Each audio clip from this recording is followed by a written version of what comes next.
Assalamualaikum warahmatullahi wabarakatuh. Selamat siang. Di sini kami dari Aegis Geotechnical Company dengan saya Zarfan Farisi. Saya Isanul Putri. Di sini kami akan memaparkan logo yang telah kami buat dari data yang telah kami olah. Berikut merupakan geotechnical drilling log yang telah kami buat. Akan tetapi sebelum kami membuat drilling log ini, kami terlebih dahulu mengolah data. Di sini kami memiliki data GT03, data GT04, dan juga data GT05, di mana data-data ini nantinya akan kami olah untuk menemukan nilai RMR dan juga nilai SMR.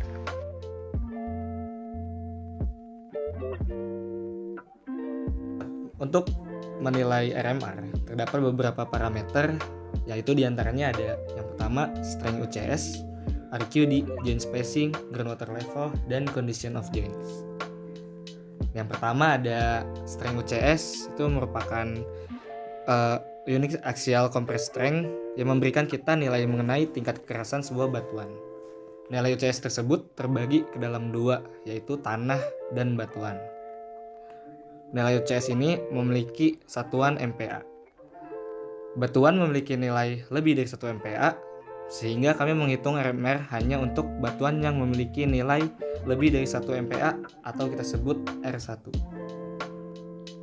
Dan selanjutnya ada RQD. RQD merupakan Rock Quality Design. RQD sendiri memberikan informasi mengenai kualitas dari batuan dengan menghitung panjang dari piece yang lebih dari 10 cm dibagi dengan panjang keseluruhan runnya. Dapat dilihat dalam datanya. Dan pembobotan RQD itu ada 5, yaitu yang pertama ada 90 sampai 100, itu pembobotannya 20, 75 sampai 90 17, 50 sampai 75 pembobotannya 13, 25 sampai 50 8, dan kurang dari 25 ada 3. Lalu di sini terdapat parameter joint spacing yang kami dapatkan dari menghitung selisih kedalaman antara joint yang pertama dengan joint yang selanjutnya. Lalu dari selisih tersebut kami menghitung rata-rata tiap runnya dan kemudian kami melakukan pembobotan. Bisa dilihat di sini pembobotannya kurang dari 0,06 kami memberikan bobot 5, 0,06 sampai dengan 0,2 bobotnya 8, dan seterusnya sampai dengan joint spacing lebih dari 2 meter itu bobotnya 20. Bisa dilihat contohnya di sebelah sini. Joint spacing 0,59 kami memberikan bobot 10 sesuai dengan pembobotan yang ada.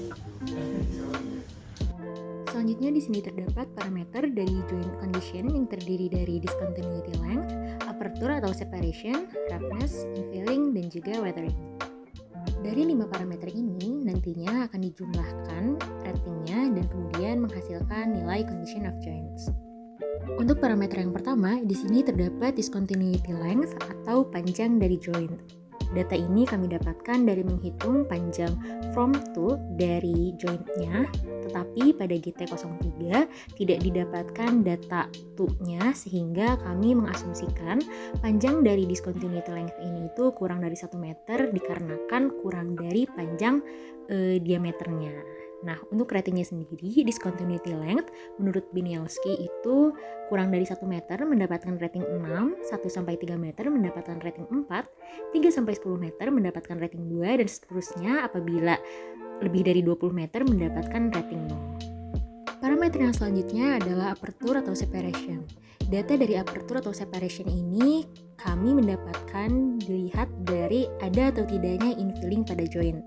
Apabila pada joint terdapat infilling, kami mengasumsikan aperture atau bukaan dari joint tersebut adalah sekitar 0,1 sampai dengan 1 mm dengan pembobotan 4, sedangkan apabila jointnya tidak memiliki infilling, kami menganggap atau mengasumsikan bukaannya itu sekitar kurang dari 0,1 mm dengan pembobotan 5. Sedangkan untuk run yang tidak memiliki joint, kami mengasumsikan joint tersebut tidak mempunyai aperture atau non yang memiliki bobot nilai 6. Parameter selanjutnya adalah roughness atau kekasaran dari bidang diskontinuitas yang kami dapatkan dari data defect yang kami punya.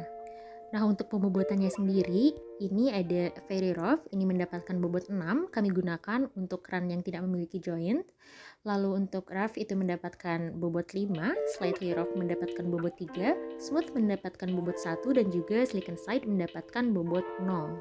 Nah, untuk pembobotan itu sendiri, kami menggunakan nilai pesimistis, yaitu nilai terkecil yang dimiliki oleh satu run. Hal tersebut kami lakukan agar nantinya ketika rekayasa, kita dapat merekayasa dengan maksimal. Selanjutnya terdapat parameter selanjutnya yaitu infilling yang merupakan isian dari bidang diskontinuitas. Nah, untuk pembobotannya itu sendiri terbagi ke dalam dua bagian yaitu hard filling, kurang dari 5 mm adalah 4 bobotnya, lebih dari 5 mm bobotnya adalah 2. Yang termasuk dalam hard filling di sini ada kuarsa dan juga kalsit. Lalu untuk soft filling itu ada kurang dari 5 mm bobotnya 2 dan lebih dari 5 mm bobotnya 0. Yang termasuk dalam soft filling di sini ada clay contohnya. Nah, untuk yang tidak memiliki infilling, kami menginterpretasikan non atau mendapatkan bobot tertinggi yaitu 6. Parameter terakhir ada weathering atau tingkat pelapukan dari bidang perlapisan. Jadi ada CWZ atau decomposed, HWZ, highly weathered zone, dan SWZ atau slightly weathered zone. Nah, untuk pembobotannya itu sendiri, di sini ada unweathered dengan bobot 6 atau fresh rock. Lalu ada slightly weathered zone ini dengan bobot 5. MWZ atau moderately weathered itu bobotnya 3 sampai dengan decomposed itu mendapatkan bobot 0. Nah, untuk weathering ini sendiri kami menggunakan data yang pesimistik yaitu dengan nilai yang terkecil untuk ratingnya. Oke, selanjutnya ada groundwater level yang merupakan salah satu parameter untuk menentukan nilai RMR. Groundwater level adalah muka air tanah yang terdapat pada perlapisan, dan dalam data GT03 terdapat hanya satu MAT yaitu 15,71. Di sini kami menginterpretasikan bahwa di atas MAT merupakan dry dengan pembobotan 15. Dan yang di bawah MAT merupakan wet atau basah yang pembobotannya 7. Perhitungan selanjutnya yang kami olah yaitu kami melakukan perhitungan SMR atau slope mass rating yang merupakan nilai sudut kemiringan lereng maksimum massa batuan dalam kondisi stabil yang ditentukan oleh nilai RMR ataupun sama dengan nilai ketahanannya. Nah, prosedur perhitungan SMR ini itu berdasarkan RMR dapat menggunakan beberapa rumus seperti Lobsher, Romano, Hall, dan juga Orr. Di sini kami menggunakan rumus dari Hall 1985, Lobsher 1975, dan juga Orr 1992. Untuk yang pertama dari Hall tahun 1985, ini menggunakan rumus 0,65 dikali RMR ditambah 25. Untuk yang SMR Orr tahun 1992 itu menggunakan rumus 35 dikali ln RMR dikurangi 71. Dan yang terakhir ada SMR menurut Lobsher tahun 1975 yaitu melihat dari nilai RMR-nya. Pengolahan data untuk perhitungan RMR dan SMR pada GT03 juga digunakan untuk menghitung data RMR di GT04 dan juga data di GT05.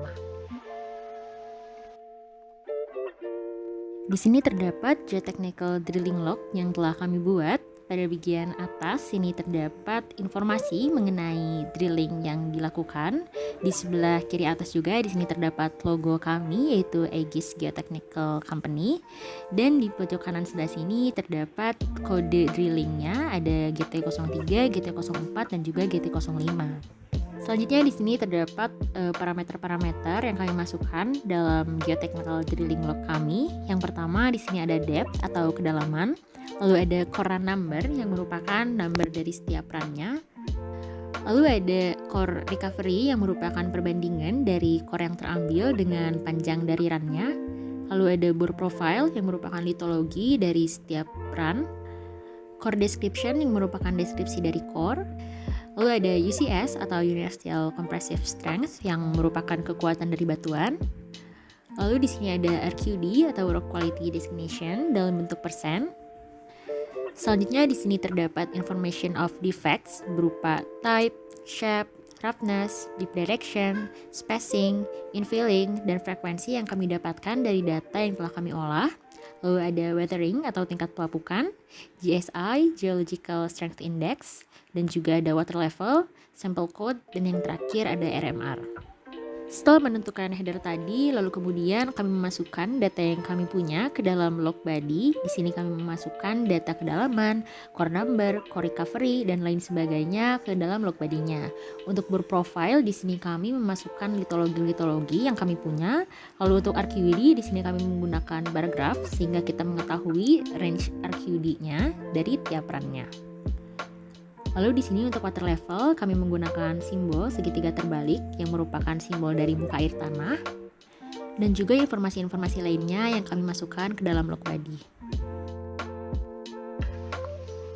Selanjutnya, dalam bagian footer dalam logboard terdapat beberapa keterangan dari log body.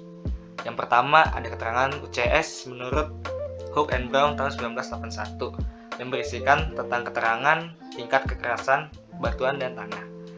Selanjutnya ada weathering level, yaitu yang pertama RS atau residual soil, CWZ, HWZ, MWZ, FR, dan SWZ. Dan ini semuanya sudah dijelaskan pada log body. Selanjutnya ada keterangan type of defects. Type of defects ini mencakup F, fault, J, join, dan dalam logboard kali ini yang terdapat hanya join. Dan keterangan selanjutnya ada roughness of defects. Roughness of defects ini terdapat juga pada log body. Sebagai contohnya ada R roughness, S smooth, dan SL slick and slide. Keterangan selanjutnya ada RMR, di mana di sini ada very good rock itu 100-81 dan seterusnya. Di bawah footer, paling bawah footer ada legenda atau legends yang dimana berisikan litologi dari yang terdapat di log body. Oke, selanjutnya dari logboard yang kami buat, kami akan memberikan contoh pembacaannya sebagai berikut. Yang pertama ada depth atau kedalaman itu di bawah 18 meter. Terus ada core number di sini ada 13. Ada core recovery-nya 84% dan profilnya itu litologi sandstone, di mana ada core description-nya itu sandstone, dark gray, fine sand, dan seterusnya. Dan di sini juga selanjutnya ada UCS yaitu R4 dan RQD, di mana di sini di 25-50%. Lalu ada information of defects-nya. Yang pertama ada type, ada join, ada shape, ada P, roughness, S atau smooth, dan di direction-nya tuh 55, spacing-nya 0,3 meter, dan nggak ada infilling, frekuensi 4, weathering ada SWZ, GSI-nya 60-70, dan di sini water level-nya di atas, berarti ini di bawah MAT.